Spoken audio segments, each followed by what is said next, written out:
Indian institute of education के इस channel में आपका स्वागत है, जो स्पेशली हिंदी पीपल को बेस्ड रख के जो अभी हमने ये लेक्चर तैयार किया है और जिसके लिए अब हम आपको गाइड करने जा रहे हैं। ठीक है, तो हिंदी मेरा नाम कोमल अंगी है और मैं आपको हिंदी के लिए गाइडेंस दूंगी। ठीक है, और हिंदी में हम आज वो चीज़ें एक बार देखेंगे कि मैं आपको क्या करवाऊंगी। ठीक है, और आपको हम कनेक्ट करने की कोशिश करेंगे।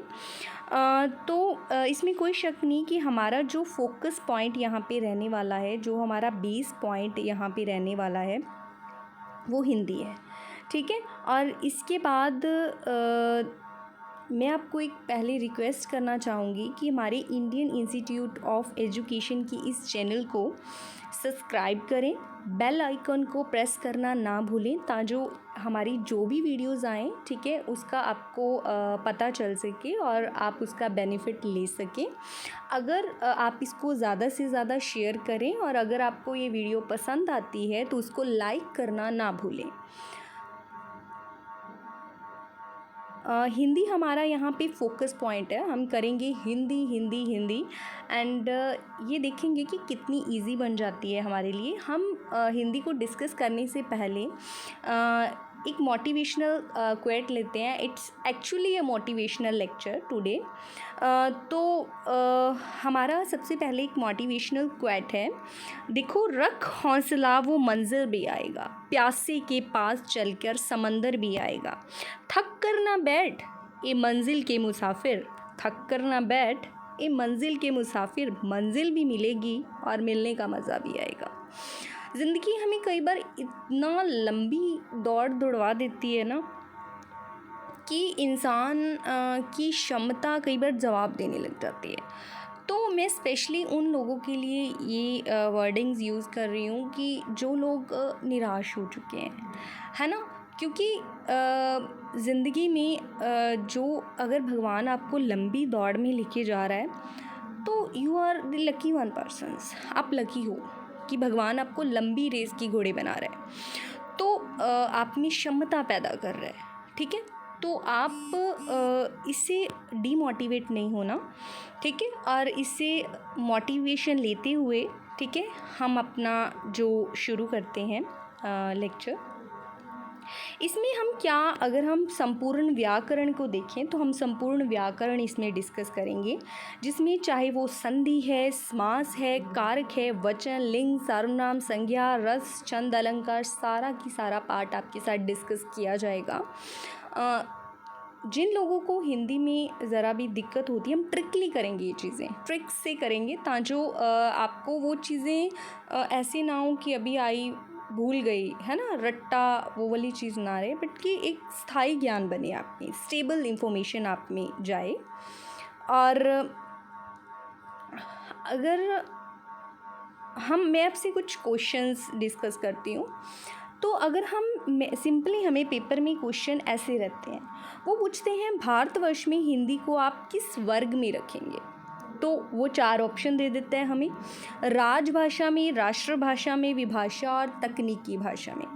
इसके जो आंसर्स हैं मैं अपनी नेक्स्ट वीडियो में ही डिस्कस करूँगी। लेकिन आप लोगों ने क्या करना है, कमेंट बॉक्स में, ठीक है, इसके आंसर्स को डालना है, जो ये क्वेश्चंस आप रीड कर रहे हो, ठीक है, इसके आंसर्स को डालना है जैसे भी आपको आंसर्स समझ आए। ठीक है, ताकि हम नेक्स्ट वीडियो में इसको डिस्कस करें एंड जो मतलब ताकि आपकी डाउट्स क्लियर हों। ठीक है, वेरी इजी क्वेश्चंस को मैंने रखा है, बिकॉज मैं इजी टू टफ जाने में विश्वास रखती हूँ। तो भारतवर्ष में हिंदी किस में आती है, क्या ये राज्य भाषा है, राष्ट्रभाषा है, विभाषा है या तकनीकी भाषा है, ये क्या है, तो आपने ये बताना है कमेंट बॉक्स में। नेक्स्ट है, निम्न में से कौन सी भाषा देवनागरी लिपि में लिखी जाती है, क्या गुजराती देवनागरी में लिखी जाती है, उड़िया, मराठी या सिंधी। इन चारों ऑप्शंस में से कौन सी ऐसी भाषा है जिसकी लिपि देवनागरी है, ये आपने बताना है। इसके बाद आपने बताना है हिंदी भाषा के विकास का सही अनुक्रम कौन सा है। इट मीन्स कि इसका क्रम कौन सा है, पहले क्या आया, क्या पहले प्रकृत आई या पाली आई या अपभ्रंश आई या हिंदी आई, क्या आया इसका अपनी ऑर्डर चेक करना है चारों की चारों ऑप्शंस में, और देन फिर मुझे बताना है। ठीक है, इसके बाद नेक्स्ट हमारा क्वेश्चन है कि खर का प्रायवाची शब्द है, या यूँ मैं कहूँ कि इन 4 ऑप्शंस में से किसका प्रायवाची खर है, खर किसका प्रायवाची है, ये देखना है आपने। ठीक है, इसके बाद है हिंदी दिवस कब मनाया जाता है। तो हिंदी दिवस, यहाँ पे मैं राष्ट्रीय हिंदी दिवस की बात कर रही हूँ, यहाँ पर मैं राष्ट्रीय हिंदी दिवस की बात कर रही हूँ। ठीक है, ये हम डिस्कस करते हैं कि राष्ट्रीय हिंदी दिवस है जो हमारा, वो कब मनाया जाता है, 14 सितंबर को। क्यों मनाया जाता है, कब से मनाया जाने लगा, और कब ये हिंदी दिवस बना और कब ये मनाया जाने लगा, इन दोनों में भी बड़ा डिफरेंस है। तो ये हम डिस्कस करेंगे जब हम अपने क्वेश्चंस डिस्कस करेंगे। भारतीय संविधान में 14 सितंबर 1949 को 49वीं हिंदी को राजभाषा का दर्जा दे दिया गया। इसलिए हम जो है हर साल 14 सितंबर को जो है हिंदी दिवस मनाते हैं, दैट इज़ दी 14 सितंबर। 14 सितंबर को हम हिंदी दिवस मनाते हैं, और 1949 यहाँ पे डेट आती है। तो इसके बाद हमारे पास क्वेश्चन आता है कि अंतर्राष्ट्रीय हिंदी दिवस कब मनाया जाता है। तो अगर वो विश्व की बात करता है, अंतर्राष्ट्रीय की बात करता है, तो हमारी डेट चेंज होती है। तो ये आ जाता है 10 जनवरी, 10 जनवरी को आ जाता है। ठीक है, तो अब एक क्वेश्चन आपके लिए मैं इन दोनों के पीछे फिर छोड़ के जा रही हूँ। अंतर्राष्ट्रीय मातृभाषा दिवस कब होता है। मैंने पहले ये बताया कि राष्ट्रीय हिंदी दिवस 14 सितंबर, अंतर्राष्ट्रीय हिंदी दिवस 10 जनवरी, और अगर मैं यहाँ बात कर रही हूँ अंतर्राष्ट्रीय मातृभाषा दिवस, तो इसकी डेट क्या होगी, ये आप लोगों ने मुझे कमेंट बॉक्स में बताना है। ठीक है, और ये सारे आंसर्स मुझे उन स्टूडेंट्स से मिलेंगे जो हिंदी में इंटरेस्ट रखते हैं और विलिंग है हिंदी को समझने को, पढ़ने को। ठीक है, और आपको बड़ी इंटरेस्टिंग वे से पढ़ाया जाएगा। ठीक है, और ये जस्ट एक मोटिवेशन के लिए था और आपको कनेक्ट करने के लिए एक बनाया है। ठीक है, तो आप ज़्यादा से ज़्यादा हमारे जो चैनल को सब्सक्राइब करें। ठीक है, तो हम एक मोटिवेशन के साथ शुरू करते हुए एक मोटिवेशन के साथ ख़त्म कर रहे हैं।